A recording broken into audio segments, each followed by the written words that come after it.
Hello student, welcome to knowledge academy. Knowledge একাডেমিতে তোমাদের সবাইকে স্বাগত। আমি সাগ্নিক সুন্দর, তোমাদের বন্ধু ও লাইফ কোচ। আমি সেদিন একটি ভিডিও করেছিলাম, সেখানে একজন কমেন্ট করেছিলেন যে স্যার আমাদের পিএসসি মিসলেনিয়াসের সায়েন্সটার স্ট্র্যাটেজি কীরকম হওয়া উচিত সেই নিয়ে একটা ভিডিও করুন। এটা শুধুমাত্র তার প্রশ্ন ছিল না, এটা বহুদিন ধরে আমার বহু ছাত্রছাত্রীরও প্রশ্ন ছিল। তো আমি ভাবলাম তাহলে আমি এমন একটি ভিডিও বানাই যে ভিডিও শুধুমাত্র পিএসসি মিসলেনিয়াসের জন্য লাগবে তা নয়, সব পরীক্ষার জন্যই লাগবে। আমি একটা রিকোয়েস্ট করছি, দয়া করে এই ভিডিওটা দেখার পর কেউ আমার কাছে পিএসসি মিসলেনিয়াস পড়তে চেয়েও না, তার কারণ আমি পিএসসি মিসলেনিয়াস বা ক্লার্কশিপ ইত্যাদি প্রভৃতি পড়াই না, আমি কেবলমাত্র ডাব্লিউবিসিএস পড়াই। তো সেই কারণে আমি যে ভিডিও যখন বানাই না কেন তার লক্ষ্য থাকে, এক, হয় সেটা শুধুমাত্র ডাব্লিউবিসিএস এর জন্য, দুই, সেটা সব পরীক্ষার জন্য, পার্টিকুলার কোনো পরীক্ষার জন্য না। আমি এখানে পিএসসি মিসলেনিয়াসের সায়েন্সের রিভিউই করব, সায়েন্সের স্ট্র্যাটেজিই বলবো, কিন্তু সেটা তোমাদের চোখের সামনে। এমন নয় আমি আমার মতবাদ তোমাদের উপর চাপিয়ে দেব। তোমরা আজকে নিজেদের মধ্যে একটা নতুন মত তৈরি করবে, যেটা তোমাদের প্রত্যেকটা পরীক্ষায় কাজে লাগবে, এবং সায়েন্স নিয়ে যে ভুল ধারণা তোমাদের মনের মধ্যে আছে সেই ভুল ধারণা সম্পূর্ণভাবে মিটে যাবে। একটা ম্যাজিক দেখবে আজকের ক্লাসের শেষে। আমি এই যে আজকে যে অ্যানালিটিক্স, যে কনক্লুশনে আসব, সেটা আমি জানি সবাই হয়তো দেখোনি, সেই কারণেই আমি বলছি দয়া করে এই ক্লাসটাকে পুরোটা দেখবে, স্কিপ করবে না। কারণ পুরোটা দেখলে শুধুমাত্র পিএসসি মিসলেনিয়াসের সায়েন্স নয়, পিএসসি নেওয়া যাবতীয় পরীক্ষার সায়েন্স তোমার ক্লিয়ার হয়ে যাবে, তার স্ট্র্যাটেজি কি হওয়া উচিত। প্রথম কথা হচ্ছে, কোনো পরীক্ষার স্ট্র্যাটেজি বুঝতে গেলে আমরা কি করি, আমাদের হাতে যে প্রিভিয়াস ডেটা থাকে সেটার উপর ভিত্তি করে করি। পিএসসি মিসলেনিয়াস পরীক্ষা লাস্ট হয়েছিল 2019 সালে, তারপর 2018 সালে, তার আগে বোধহয় 2012 সালে। তো 2012 বহুদিন আগে, সেই সময় প্রশ্নের ধরন ইত্যাদি প্রভৃতি অনেক আলাদা ছিল, তো সেইটাকে আমরা বাদই দিই। আমরা 2019 আর 2018 প্রশ্নের উপর ভিত্তি করে একটা স্ট্র্যাটেজি বিল্ড আপ করতে পারি, বা এইটুকুনি বুঝতে পারি যে পিএসসি মিসলেনিয়াসে কী ধরনের সায়েন্সের প্রশ্ন আসে, সেটায় মার্কস তুলতে গেলে, ভালো মার্কস তুলতে গেলে কি স্ট্র্যাটেজি রাখা উচিত। আজকে আমি শুধুমাত্র 2019-এর প্রশ্নকে নিয়ে কাটাছাড়া করব। এরপরে আবার কিছুদিনের মধ্যেই আমি একটা ভিডিও বানাবো যেটা 2018-এর প্রশ্ন নিয়ে আমি কাটাছাড়া করছি। 2019টাই এনাফ, এটাই যদি বোঝো, কারণ এই পরীক্ষাটা ছিল 2020 সালে, এটাই যদি বোঝো তাহলে তুমি সায়েন্সের যে গভীর রহস্য আছে সেটা বুঝতে পারবে, অর্থাৎ সায়েন্সে মার্কস তোলার। পরীক্ষায় কমন আসা হচ্ছে প্রবাবিলিটি, কিন্তু সেই প্রবাবিলিটি জেতার জন্য একটা স্ট্র্যাটেজি হয়, একটা পার্সেন্টেজের ক্যালকুলেশন হয়, সেই প্রত্যেকটা আমরা আজকের ক্লাসে দেখব। সুতরাং খুব ভালো ক্লাস হতে চলেছে, মন দিয়ে শোনো, স্কিপ করবে না একটা জায়গাতেও। যারা ডাব্লিউবিসিএস এর প্রিপারেশন নিচ্ছ তাদের তো ডাব্লিউবিসিএস এই স্ট্র্যাটেজি খুবই কাজে লাগবে।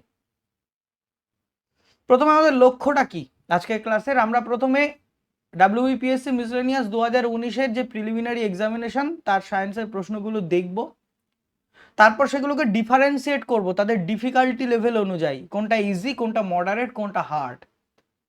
তারপর আমরা সেগুলোকে সাবজেক্ট ওয়াইজ আর টপিক ওয়াইজ ডিস্ট্রিবিউট করব, তোমরাও করবে আজকে আমার সাথে। ওই জন্য বললাম যে ইন্টারেক্টিভ কাজ হবে, শুধু আমি একা করব না। আমি তো হিসাব করে তোমাদের সামনে হিসাবটাই দেখিয়ে দিতে পারতাম, সেটা করব না, তোমরাও করবে। কিভাবে প্রশ্ন অ্যানালিসিস করতে হয় এটা আজকে বুঝে যাবে। নেক্সট হচ্ছে কনক্লুশন, আমরা একটা সিদ্ধান্তে আসবো এবং সেই সিদ্ধান্তটাকে বোঝার চেষ্টা করব যে সেই যে সিদ্ধান্তে উপনীত হলাম সেটা আমাদের অন্য কি পরীক্ষায় কি কাজে লাগবে, এবং সেটার উপর ভিত্তি করে আমাদের স্ট্র্যাটেজি তৈরি হবে। ক্লিয়ার? ওকে, চলো তাহলে শুরু করি। আমরা প্রথমে দেখি সায়েন্সের ফার্স্ট কোশ্চেনটা কি ছিল। What is the SI unit of radio activity?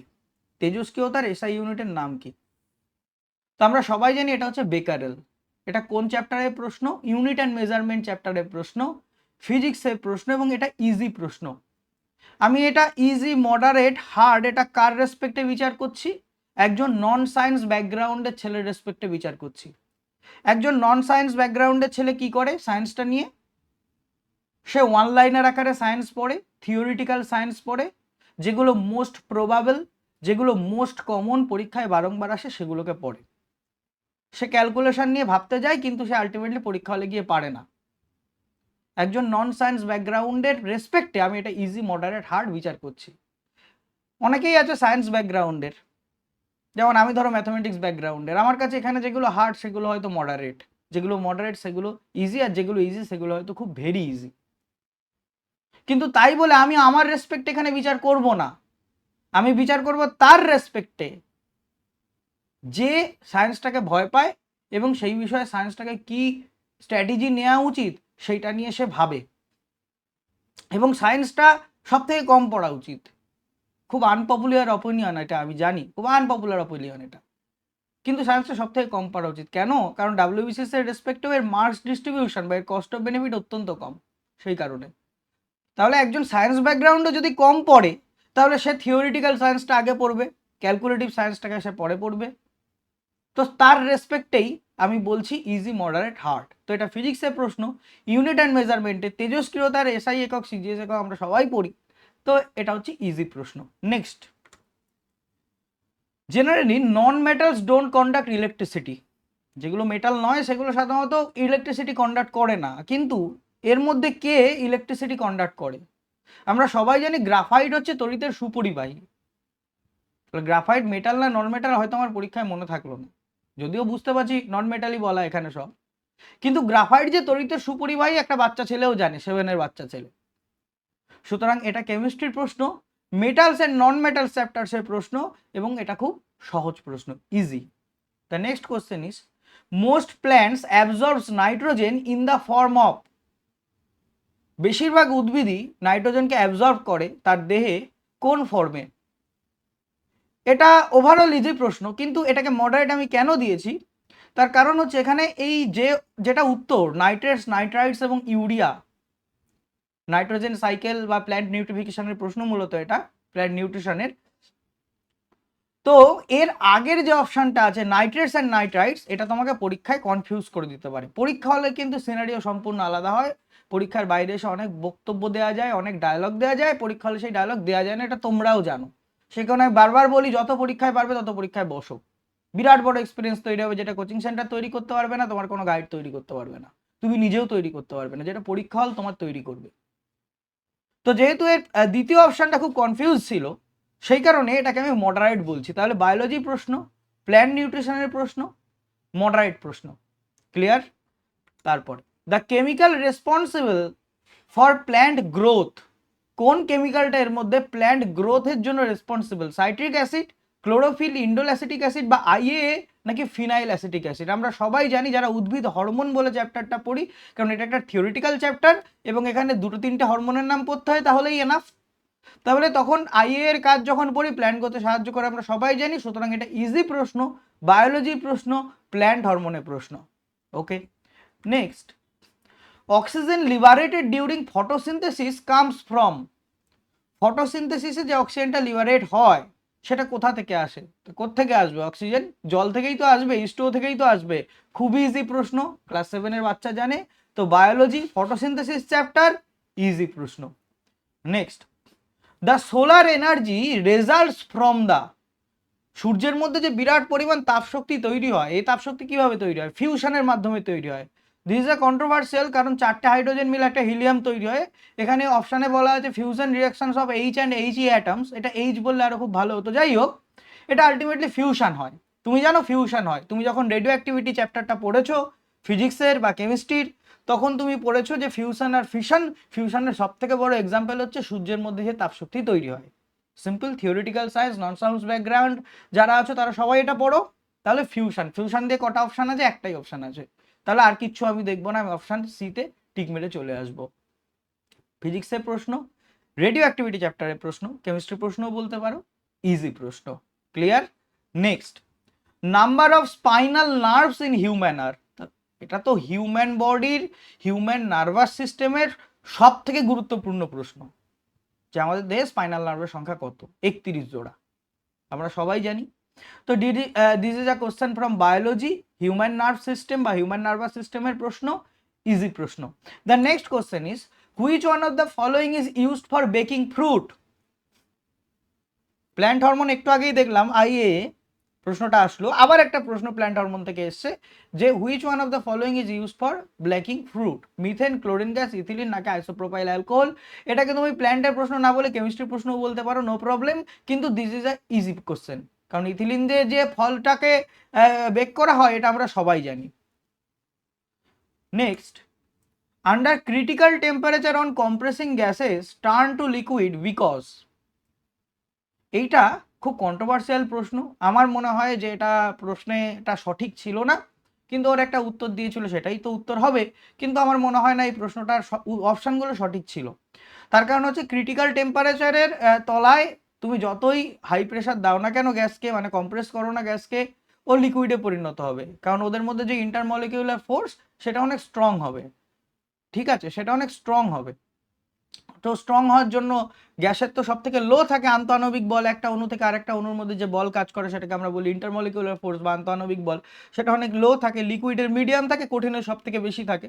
তো আন্তঃআণবিক বলটা অনেকটা বেড়ে যায়। কেন বেড়ে যায়? কারণ ইন্টারমলিকিউলার ফোর্সের ফলে ইন্টারমলিকিউলগুলো কাছাকাছি চলে আসে, গ্যাসের মলিকিউলগুলো একে অপরের কাছাকাছি চলে আসে আমি যখন হাই প্রেসার দিচ্ছি। তো সেই কারণে এখানে উত্তরটা হবে আন্তঃআণবিক বলটা বেড়ে যাওয়া, সেই কারণে ওটা লিকুইডে পরিণত হয়। কিন্তু এখানে যে ওরা উত্তরটা দিয়েছে মানে অপশনগুলো দিয়েছে সেগুলো মলিকিউলস হ্যাভ র্যান্ডম মোশন এটাও হতে পারে, মলিকিউলস হ্যাভ ইন্টারমলিকুলার ফোর্স এটাও হতে পারে। তো যাই হোক, এটাকে আমি কন্ট্রোভার্সিয়াল প্রশ্ন বলছি বা হার্ড প্রশ্ন বলছি, কারণ আমি হয়তো এটা উত্তর করে আসতাম পরীক্ষায়, অপশানে সঠিক উত্তর দিত তারা পিএসসি ইয়েতে এটা, বা আমি এটা করে আসতাম সঠিক উত্তর দিত এটা, সেই কারণে এটাকে আমি হার্ড প্রশ্নই বলছি যেহেতু কন্ট্রোভার্সিয়াল। তো কেমিস্ট্রির প্রশ্ন, গ্যাসের প্রশ্ন বা স্টেটস অফ ম্যাটারের প্রশ্ন তুমি বলতে পারো। নেক্সট হচ্ছে when a few drops of iodine solution is added to rice water, যখন কিছু ড্রপ আয়োডিনের কিছু ড্রপ রাইস ওয়াটারে ফেলা হলো, রাইস ওয়াটার মানে ভাতের ফ্যান, সেখানে ফেলা হলো, the solution turns blue black in colour, সলিউশনটা কি হলো, ব্লু ব্ল্যাকে পরিণত হয়ে গেল, নীল কালো। This indicates that the rice contents, আমি হয়তো জানি না যে আয়োডিন সলিউশনটা ব্লু ব্যাক করছে, তার মানে আয়োডিন কাকে ব্লু ব্যাক কালারে পরিণত করে, আমার প্রয়োজন নেই জানা। আমি সিম্পল জানি যে রাইসে কি থাকে, রাইসে শ্বেতসার থাকে সব থেকে বেশি পরিমাণে, তাহলে সেটা কি ইন্ডিকেট করবে, ফ্যাটকে ইন্ডিকেট করবে, ভাতে ফ্যাট থাকে না, ভাতে শ্বেতসার থাকে, স্টার্চকে ইন্ডিকেট করবে। এটা হচ্ছে কনসেপ্ট, এটা হচ্ছে লিঙ্ক করা। আমি একজনকে দেখেছি আমার চোখের সামনে, শুভম সান্যাল, দেখবে আমাদের নলেজ একাডেমিতে তার সাথে আমার অনেক ভিডিও আছে, তিনি বর্তমানে ডাব্লিউবিসিএস এর অ্যাসিস্ট্যান্ট কমার্শিয়াল ট্যাক্স অফিসার। তো তার পরীক্ষা দেওয়ার একটা আমি টেকনিক দেখেছিলাম, অদ্ভুত টেকনিক, তিনি বেশি পড়তেন না, তিনি খুব কম জিনিস পড়তেন, কিন্তু পরীক্ষায় গিয়ে এরকমভাবে লিঙ্ক করতেন, হয়তো তিনি জানেনই না যে আয়োডিন ব্লু ব্যাক কালার দেয় মানে আলটিমেট কাকে ইন্ডিকেট করছে, কিন্তু তিনি দেখছেন যে প্রশ্নের মধ্যে রাইস ওয়াটার আছে, তাহলে রাইস ওয়াটার কি ইন্ডিকেট করবে, রাইসে কি থাকে বেশি, স্টার্চ থাকবে বেশি, তাহলে স্টার্চকে ইন্ডিকেট করবে, উত্তরটা স্টার্চ দিয়ে চলে আসতো। এটা বিরাট বড় একটা পাওয়ার, একদিনে তৈরি হয় না, বহুদিন ধরে অনেক কিছু জ্ঞান লাভ করলে তারপর এটা তৈরি হয়, এটা একটা স্পেশাল পাওয়ার, গড গিফটেড পাওয়ার, যে পরীক্ষা এরকম ভাবে লিঙ্ক করতে পারাটা সবাই পারে না, এটা আমি তো দেখেছি। তো যাই হোক, এটা কেমিস্ট্রির প্রশ্ন, ইন্ডিকেটার্স এর প্রশ্ন, এবং এটা ইজি প্রশ্ন। তো এই প্রশ্নটা এবার হচ্ছে what is the percentage of calcium in calcium carbonate, molar মাসটা চেয়েছে। তো দেখো এই ক্যালসিয়াম কার্বোনেট মানে CaCO3, এখানে ক্যালসিয়ামের যে অ্যাটমিক মাস সেটা হচ্ছে 40, অ্যাটমিক নাম্বার হচ্ছে 20, এইটা ভাবতে একটু সমস্যা হতে পারে যারা নন সায়েন্স ব্যাকগ্রাউন্ডের, সায়েন্স ব্যাকগ্রাউন্ডের কাছে এটা ইজি প্রশ্ন আমি জানি, নন সায়েন্সের ব্যাকগ্রাউন্ডে এটা ভাবতে সমস্যা হতে পারে, কারণ সে ক্যালসিয়ামকে 20 ধরতে পারে, আমি তো দেখেছি এটা হয় ছেলেদের মধ্যে, সে ক্যালসিয়াম মানে জানি 20, কিন্তু 20টা হচ্ছে অ্যাটমিক নাম্বার, অ্যাটমিক মাস হচ্ছে 40, তো সেটাই আলটিমেটলি এর মোলার মাস হয়ে যাবে, 40%ই হবে। তো এই কারণে আমি এটাকে মডারেট বলছি, তুমি এটাকে হার্ডও বলতে পারো, যদি তোমার এটা মনে হয় হার্ড, নো প্রবলেম, এটা হার্ড, কারণ এটা আলটিমেটলি ক্যালকুলেশন বেসড অঙ্ক, কেমিস্ট্রির অ্যাটমিক ক্যালকুলেশনের এটা মডারেট কোশ্চেন, ওকে, বা হার্ডও ধরতে পারো। The most important safety method used for protecting home appliance from short circuiting or overloading, আমরা কি ব্যবহার করি শর্ট সার্কিট না হওয়ার জন্য, সবাই জানি, এটা বাচ্চাও জানে, আমরা বাড়িতে ফিউজ ব্যবহার করি, তো ইউজ অফ ফিউজ হচ্ছে সঠিক উত্তর। তো এটাকে তো কঠিন প্রশ্ন বলবো না, সহজই বলবে, ফিজিক্সের প্রশ্ন, কারেন্ট ইলেকট্রিসিটি চ্যাপ্টারের প্রশ্ন, ইজি প্রশ্ন। এরপরে হচ্ছে when NaCl is dissolved in water, NaCl যখন ওয়াটারে ডিজলভ করা হয়, Na প্লাস আয়নের চারপাশে কেই ঘিরে থাকে, এটা নন সায়েন্স ব্যাকগ্রাউন্ড পারবে না, কারণ প্রথম কথা হচ্ছে চ্যাপ্টারের নাম কেমিক্যাল বন্ডিং, যেটা নন সায়েন্স ব্যাকগ্রাউন্ডের ছেলেপুলেরা সাধারণত পড়েই না, কারণ এটা পড়া খুবই কঠিন, সায়েন্স ব্যাকগ্রাউন্ডেরই সব মনে থাকতে পারে না, তো নন সায়েন্স ব্যাকগ্রাউন্ড। ওই কোন অরবিটাল এসপি ডি এইসব অরবিটাল থেকে এই ইলেকট্রন যাচ্ছে এ নিচ্ছে, এটা মনে থাকতে পারে না, তো নন সায়েন্স ব্যাকগ্রাউন্ডে তো দূরের কথা। মনে রাখা, পড়ে মনে রাখা, পড়লেও মনে রাখা দূরের কথা। সুতরাং এটাকে সিম্পলি আমি হার্ড বলছি। কেমিস্ট্রি প্রশ্ন, কেমিক্যাল বন্ডিং এর প্রশ্ন, হার্ড প্রশ্ন। নেক্সট হচ্ছে among CO2, H2O, vapour, CH4 and CO the most abundant green house gas. আমাদের পৃথিবীতে সব থেকে বেশি কোন গ্রিন হাউস গ্যাসটা আছে? আমরা সবাই জানি জলীয় বাষ্প, H2O ভেপার বা ওয়াটার ভেপার। সুতরাং উত্তর ওয়াটার ভেপার। এটাকে কেমিস্ট্রির প্রশ্ন বলতে পারো, এটাকে আবার এনভায়রনমেন্টের প্রশ্ন বলতে পারো, গ্রিন হাউস এফেক্টের প্রশ্ন, গ্রিন হাউস গ্যাস রিলেটেড প্রশ্ন। খুব ইজি প্রশ্ন, কারণ গ্রিন হাউস গ্যাসের মধ্যে সব থেকে বেশি কার পরিমাণ আছে এটা যদি আমরা না জানি আমাদের পড়াশোনা করে লাভ নেই, কারণ এটা নন সায়েন্স ব্যাকগ্রাউন্ড বা সবাই পড়তে পারে। নেক্সট হচ্ছে electrical wires are coated with an insulating material. ইলেকট্রিকের যে তার সেগুলোকে একটা কোটিং দেওয়া থাকে, তাই না, একটা ইনসুলেটিং ম্যাটেরিয়াল দিয়ে। কিসের কোটিং দেওয়া থাকে? বাড়িতেই তো তার দেখতে পাও, কিসের কোটিং দেওয়া থাকে? পিভিসির কোটিং দেওয়া থাকে, প্লাস্টিকের কোটিং দেওয়া থাকে। গ্রাফাইটের কোটিং দেওয়া তার তুমি কখনো দেখেছো? সালফারের কোটিং দেওয়া তার দেখেছো? দেখোনি তো। পিভিসি কোটিং দেওয়া তার দেখেছো, তাহলে উত্তরটা পিভিসি। জেনারেল জিনিস। তাহলে এটাও ফিজিক্সের প্রশ্ন, কারেন্ট ইলেকট্রিসিটির প্রশ্ন, ইজি প্রশ্ন। In stainless steel iron is mixed with. দেখো তোমরা মূলত ধাতু সংকট যখন পড়ো, স্টেনলেস স্টিল পড়ো, তারপর তুমি পড়ো ব্রোঞ্জ পড়ো, ব্রাস পড়ো, এই তিনটে ধাতু সংকর মূলত পড়ো। এইটা যদি অন্য ধরনের ধাতু সংকর থেকে প্রশ্ন আসতো আমি কিন্তু এটাকে বলতাম মডারেট প্রশ্ন, কিন্তু এসছে এই তিনটে ধাতু সংকরে একটা থেকে, ওটা স্টেনলেস স্টিল থেকে। তাহলে তাতে আয়রন কার সাথে মেশানো হয় এটা তোমাদের সিম্পলি জানার কথা, নিকেল আর ক্রোমিনিয়াম, নিকেল আর ক্রোমিয়াম, Ni and Cr। তাহলে কেমিস্ট্রির প্রশ্ন, মেটালার্জির প্রশ্ন, ইজি প্রশ্ন, তিনটে পড়লেই এনাফ। মেটালার্জির মধ্যে থেকে তিনটে ধাতু সংকর মূলত পড়তে হয়, স্টেনলেস স্টিল, ব্রোঞ্জ এবং brass. Which is the first enzyme to mix food in the digestive tract of human? আমাদের যখন হিউম্যান ডাইজেস্টিভ সিস্টেম পড়ো তখন প্রথম কোন এনজাইমটা খাবারের সাথে মিশ্রিত হয়? কি? অ্যামাইলেজ উৎসেচক। মনে আছে ছোটবেলায় 9-10-এর যখন যে জীবনবিজ্ঞান বইটা পড়েছিলে, উৎসেচকগুলো পড়েছিলে, অ্যামাইলেজ, পেপসিন, ট্রিপসিন, হ্যানা ত্যানা, এখনো পড়ছো। বায়োলজি তো মুখস্থ করা সব থেকে সহজ, ক্যালকুলেশন থাকে না, বেশিরভাগটাই থিওরিটিক্যাল। এবং হিউম্যান বডি আমাদের সব থেকে বেশি পড়তে হয়। বায়োলজির মধ্যে আমরা যদি কোনো কিছু নাও পড়ি, হিউম্যান বডি রিলেটেড যে চ্যাপ্টারগুলো সেগুলো আমাদের সব থেকে বেশি পড়তে হয়। তো সেই রেসপেক্টেই এটা ইজি প্রশ্ন, অ্যামাইলেজ হবে উত্তর। বায়োলজির হিউম্যান ডাইজেস্টিভ সিস্টেমের প্রশ্ন, ইজি কোশ্চেন। এগুলোকে মডারেট হার্ট বলো না, কিন্তু বারবার বলছি, বলো না। যার মনে হচ্ছে এটা মডারেট হার্ট সে পড়াশোনা করছো না, সিম্পল এটা জেনে রাখো, কিন্তু এটাকে মডারেট হার্ট বলতে যেও না। নেক্সট প্রশ্নটা হচ্ছে if the vapour density of a gas is 32, what is its molecular weight? একটা গ্যাসের ভেপার ডেন্সিটি যদি 32 হয় তাহলে মলিকিউলার ওয়েট কত? মলিকিউলার ওয়েট তার দ্বিগুণ হয়, এটা হচ্ছে ফর্মুলা। ভেপার ডেন্সিটির দ্বিগুণ হচ্ছে মলিকিউলার ওয়েট, মানে 32 যেহেতু ওটা হবে 64। এটা যারা সায়েন্স ব্যাকগ্রাউন্ড তারাও কতটা পড়েছো আমার সন্দেহ, মানে তারাও কতটা পড়ে মনে রেখেছো। দেখো পড়ে অনেকে, মনে রাখা খুব কঠিন। ইউটিউবে এমসিকিউ ক্লাস করানো সব থেকে সহজ, জানো তো। স্টুডেন্টদের বলা তুমি এই পড়ে রাখবে, ওই পড়ে রাখবে, সব পড়ে রাখবে, বলা খুব সহজ। কেন পড়ছো না? কেন পড়বে না? এই দেখতে পাচ্ছ একটা লোক গরমে এত খেটে মরছে, তুমি কি চাও এরকম জীবন পেতে? বলা খুব সহজ, কিন্তু পড়ে মনে রাখা খুব কঠিন। এমনকি যে পড়াচ্ছে সেও জানে পড়ে মনে রাখা কঠিন, কিন্তু স্বীকার করতে চায় না। ভাবে ওটা বললে সবাই ভাববে খারাপ টিচার। কেন খারাপ টিচার? বরঞ্চ ওটা বললেই তুমি ভালো টিচার। যেটা মনে রাখা যায় সেটাকে বেশি করে পড়তে বললে পরীক্ষায় খুব ভালো কাট অফ ক্লিয়ার করা যায়। সেটাই বোঝাচ্ছি, এই ক্লাসের শেষে দেখবে। তো তুমি সেটা কেন সেটা স্বীকার করবে না? ফালতু কঠিন ক্লাস করিয়ে তুমি পারবে যেটা তুমি নিজেই পারো না, এটা বলা কঠিন। তো সেই কারণে আমি ধরে নিচ্ছি এটা হার্ড প্রশ্ন, কেমিস্ট্রির প্রশ্ন, অ্যাটমিক ক্যালকুলেশনের প্রশ্ন, okay, calculation based. Which quantity remains constant in parallel connection of resistance? আমরা যখন প্যারালাল কানেকশনে যুক্ত করি কোন একটা সার্কিটকে, কি কনস্ট্যান্ট থাকে? ইলেকট্রিসিটি দুটো জিনিস হয়, একটা সিরিজ, একটা প্যারালাল। তো প্যারালালে আমরা সবাই জানি পোটেনশিয়াল ডিফারেন্স বা ভোল্টেজ সেটা কনস্ট্যান্ট থাকে, তাহলে উত্তর হবে পোটেনশিয়াল ডিফারেন্স। সিম্পল থিওরিটিক্যাল প্রশ্ন। এখানে তোমাকে তো একটা এরকম এই ছবি টবি এঁকে যেরকম ভাবে আমরা জয়েন্ট দিতাম, ছবি এঁকে একটা রেজিস্ট্যান্স এঁকে বলেনি যে রেজিস্ট্যান্স কত এরকম বার করো। তোমাকে সিম্পল সব থেকে সহজ প্রশ্নটা জিজ্ঞেস করেছে, ফিজিক্সের কারেন্ট অ্যান্ড ইলেকট্রিসিটির ইজি প্রশ্ন। Next, the filtration unit of kidney, এমনিই জানো, অপশন না দেখলেও পারবে, নেফ্রন। তাহলে এটা হিউম্যান এন্ডোক্রাইন সিস্টেমের বায়োলজির ইজি প্রশ্ন।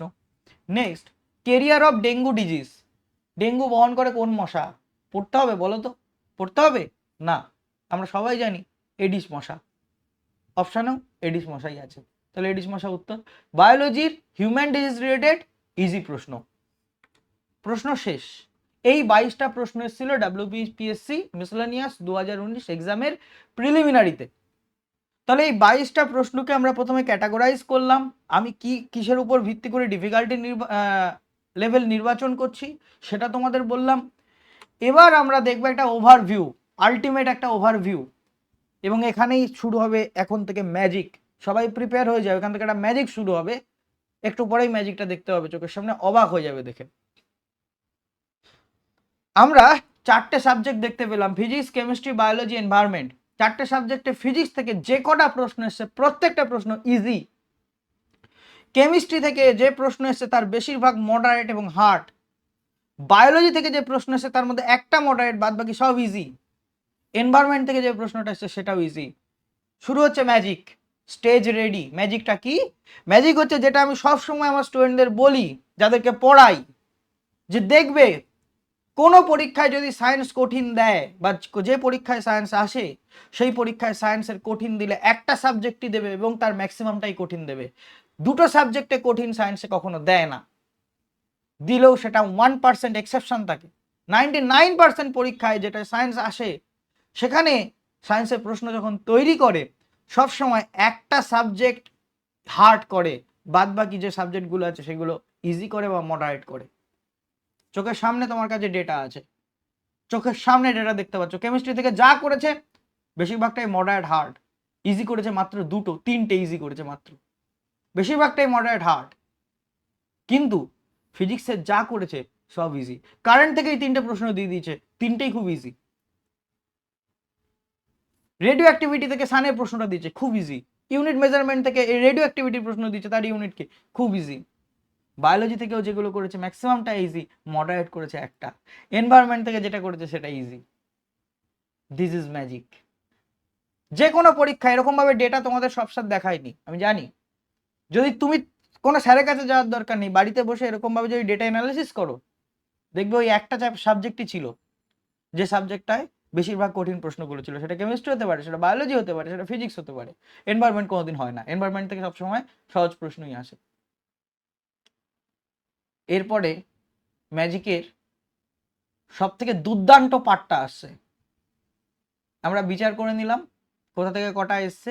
ইউনিট থেকে একটা প্রশ্ন এসছে, রেডিও অ্যাক্টিভিটি থেকে একটা, কারেন্ট থেকে 3টে, মেটালস নন মেটাল থেকে একটা, গ্যাস থেকে একটা, ইন্ডিকেটর থেকে একটা, কেমিস্ট্রি, ক্যালকুলেশন বেস 3টে। 3টেই দেখো, একটা মডারেট, একটা হার্ড, একটা হার্ড, বা 3টেকেই তুমি হার্ড বলতে পারো, যেটাকে আমি মডারেট ধরেছি, মোলার মাসটা।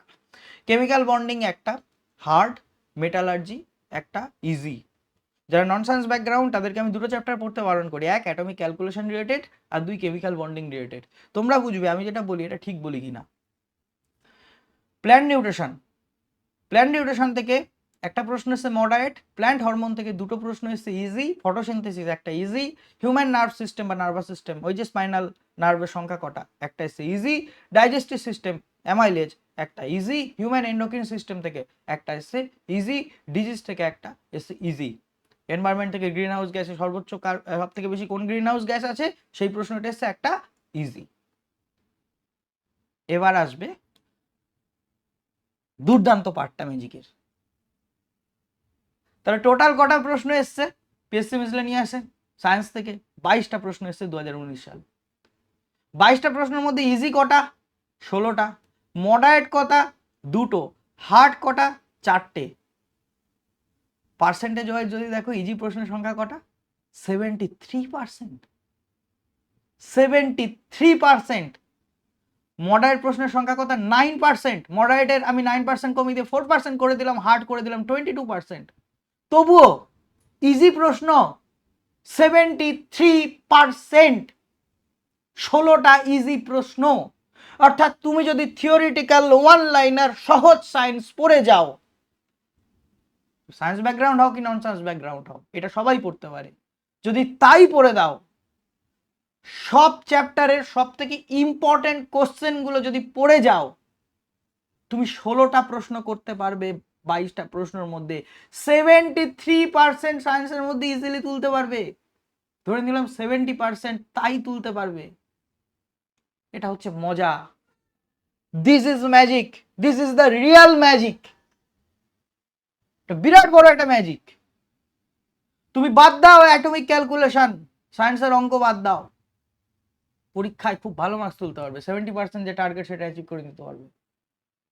পিএসসি মিসলেনিয়াসে তো এমনিতেও সায়েন্স থেকে খুব বেশি তোলার টার্গেট আমাদের থাকে না, আমাদের থাকে ম্যাথ থেকে তোলার টার্গেট। ম্যাথেই যে নাম্বার পায় পিএসসি মিসলেনিয়াসে প্রিলি কাট আপ তার অনেকটা ক্লিয়ার করার সম্ভাবনা বেশি থাকে। জিএস থেকে টার্গেট থাকে আমাদের, জেনারেল স্টাডিজ থেকে, জেনারেল সায়েন্স থেকে অত বেশি থাকে না। কিন্তু তবুও তুমি যদি সিম্পল থিওরিটিক্যাল সায়েন্স পড়ে যাও, ওয়ান লাইনার, এর একক কি, ওর কি, প্যারালালে কি কনস্ট্যান্ট থাকে, এতে কি কনস্ট্যান্ট থাকে, এই লিটমাস কখন লাল হয়, এই ধরনের সিম্পল তথ্যগুলো পড়ে যাও, তুমি 16 পাবে 22-এর মধ্যে ইজিলি বাড়ি তুলে নিয়ে আসতে, মানে বাড়ি নিয়ে আসতে পারবে 16। করার দরকার নেই হার্ড কোশ্চেন, করার দরকার নেই মডারেট কোশ্চেন, করার দরকার নেই কেমিক্যাল বন্ডিং চ্যাপ্টার, করার দরকার নেই কেমিস্ট্রি ক্যালকুলেশন। দরকার হলে ফিজিক্সের ক্যালকুলেশন করতে চাইলে তাও করো, কেমিস্ট্রি ক্যালকুলেশন করার কোনো প্রয়োজন নেই, কোনো প্রয়োজন নেই। তাহলে এবার বুঝতে পারলে কেন বলছিলাম এটা সব পরীক্ষার ক্ষেত্রে লাগবে। আমি তোমাদের চোখের সামনে এক্সাম্পল দেখালাম একটা পরীক্ষার, 2018 যদি বিচার করো এরকমই দেখতে পাবে। কিন্তু যেটা আমি বলতে চাইছি যে সায়েন্সের যেহেতু কস্ট অফ বেনিফিট কম, সেহেতু আমরা সায়েন্সে কম টাইম দেব। কম টাইম দেবো মানে কম পড়তে হবে, তাহলে কম পড়তে হবে মানে বেছে পড়তে হবে। তাহলে কোনগুলো পড়বো? আমি যদি সিম্পল থিওরিটিক্যাল সায়েন্সের ইজি সায়েন্স পড়ি, তাহলেই আমি যে কোনো পরীক্ষায় সায়েন্সের 70% প্রশ্ন করে আসতে পারবো, এটা আমার গ্যারান্টি। কঠিন পড়লে, পড়ে গেছো অনেক কিছু, কেমিক্যাল বন্ডিং এর অনেক ক্যালকুলেশন করে গেছো, কেমিস্ট্রির অনেক ক্যালকুলেশন করে গেছো, এসছে ভেপার ডেন্সিটি, পারলে না তো। কিন্তু সহজ পড়লে তার পড়ার সম্ভাবনা বেশি থাকে, কারণ যে কোনো পরীক্ষায় যেখানে সায়েন্স থাকে সেখানে সহজ প্রশ্নের সংখ্যা সবসময় বেশি থাকে। তাহলে বুঝে গেছো সায়েন্সের স্ট্র্যাটেজি কি? আমি খুব কম কথা বলি, বেশি কথা বলি না, খুব কম ভিডিও করি, কিন্তু যে কটা ভিডিও করি প্রত্যেকটা ভিডিও আমি কনক্লুশনে আসি তোমাদের সাথে, আমার সাথে নয়। নিজের মতামত কোনোদিন আজ পর্যন্ত ভিডিও চাপাইনি, চাপাবো না। এটা আমার এক্সপিরিয়েন্স। 2016 থেকে শুরু করে 2024, 8 বছরের এক্সপিরিয়েন্স পড়ানো। সেই কারণেই শুধু ডাব্লিউবিসিএস পড়াই, সেই কারণেই বলি সায়েন্সে কম পড়ো। সায়েন্সের পেপার যেটা ডাব্লিউবিসিএস এর 200 আছে, সায়েন্স আছে, ওখানে জিকে আছে, স্ট্যাটিক জিকে, টেকনোলজি আছে, এনভায়রনমেন্ট আছে, সেখান থেকে ম্যাক্সিমাম 200-র মধ্যে 100, 110 টার্গেট রাখো, তার বেশি রাখো না, তার বেশি পারবে না তুলতে, পারবে না। কঠিন পড়ে যাবে হয়তো, তুমি তুমি যে ক্যালকুলেশন করে যাবে সেটা পারবে না, তাহলে বাদ দাও না চ্যাপ্টারটাকে, কেমিক্যাল বন্ডিংটাকে বাদ দাও, পিরিয়ডিক টেবিল পড়ো তার বদলে, কাজে দেবে। আশা করি সবাই ভিডিওটা বুঝলে। ভিডিওটা থেকে যদি সামান্যটুকু উপকৃত হও, ভিডিওটি লাইক করবে। আর কি কি ভিডিও চাও পিএসসি মিসলেনিয়াস রিলেটেড, কারণ ওটার তো আমি ব্যাচ পড়াই না, আর কি কি ভিডিও চাও কমেন্ট করে জানাবে। যদি আমি সময় পাই তাহলে আমি নিশ্চয়ই সেই ভিডিও তোমাদের করে দেবো, এবং সেটা এমন ভিডিও করব সেটা শুধু পিএসসি মিসলেনিয়াসের জন্য না, সব পরীক্ষায় যাতে সেটা সাহায্য করে। সবাই খুব ভালো থেকো। After all thanks for watching. ভালো করে পড়াশোনা করো।